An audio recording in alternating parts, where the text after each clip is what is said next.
Jangan lupa subscribe YouTube channel Metro TV News dan jangan lupa nyalakan notifikasinya. Dari hasil penggerbekan yang dilakukan oleh Polda Metro Jaya hari ini ada sejumlah barang bukti yang diamankan, diantaranya 5 bom aktif yang sudah dirakit di mana kandungannya adalah triaseton triperoksida atau TATP yang kemudian memiliki daya ledak yang tinggi. Dengan melihat barang bukti yang ada dan kemudian pola ledakan yang terjadi di Makassar, apa analisa ataupun catatan Anda? Ya, TATP ini hanya bisa dirakit oleh seorang yang profesional ya. Memang ada manual-manual untuk melakukan destilasi dari beberapa bahan kimia. Tetapi kalau tidak mendapat bimbingan dari profesional, itu agak susah. Artinya pasti ada mastermind di balik Makassar maupun di balik Bekasi, yang kemudian mastermind ini atau orang-orang profesional ini, bisa saja ini mantan napi terorisme, atau ini residivis, atau ini DPO yang belum tertangkap, ini yang kemudian mengajarkan kepada jaringan-jaringan ini. Karena TATP ini sekali lagi bukan sesuatu yang sederhana, salah merakit ya bisa melukai diri sendiri.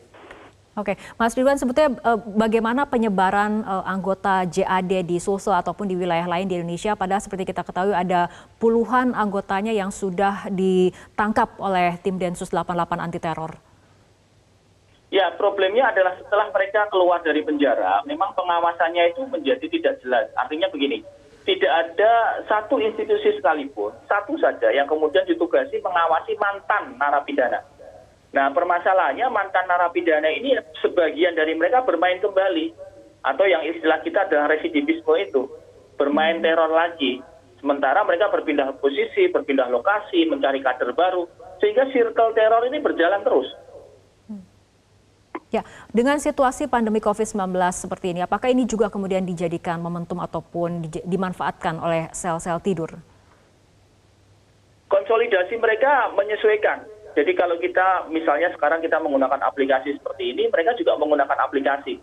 Mereka juga menggunakan media sosial. Mereka juga melakukan perekrutan online. Jadi pandemi bagi mereka bukan satu halangan yang mengganjal ya. Mereka tetap operasional, mereka tetap merencanakan serangan.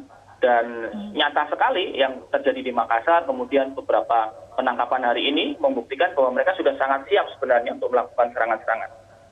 Oke, dengan adanya aksi bom bunuh diri di Makassar dan juga penggerbekan yang terjadi di sejumlah wilayah dan disitanya barang bukti yang berupa bom aktif, apa sinyal yang harus kemudian ditangkap oleh pemerintah untuk melakukan langkah pencegahan? Ya, langkah pencegahan hanya akan bisa berhasil kalau semua pihak mengakui bahwa ada oknum-oknum kecil, tidak sampai 1% dari masyarakat Indonesia yang masih meyakini ideologi yang salah. Nah, oknum kecil ini yang harus disembuhkan ya. Jangan kemudian di-denial, jangan kemudian disangkal, bahkan ada yang mengatakan, wah ini jangan-jangan cuma rekayasa, pengalian isu impor beras dan sebagainya.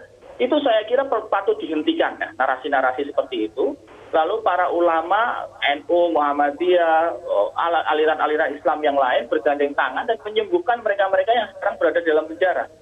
Karena di dalam penjara itu, Mbak Fitri, mereka tidak sekedar aktivitas biasa. Mereka merekrut orang baru, termasuk merekrut narapidana-narapidana non-terorisme. Jadi pembunuh, pemerkosa, pencuri itu juga mereka rekrut. Begitu mereka keluar, itu menjadi kader baru bagi kelompok ini. Oke, baik. Terima kasih Mas Ridwan Habib telah berbincang bersama kami malam hari ini.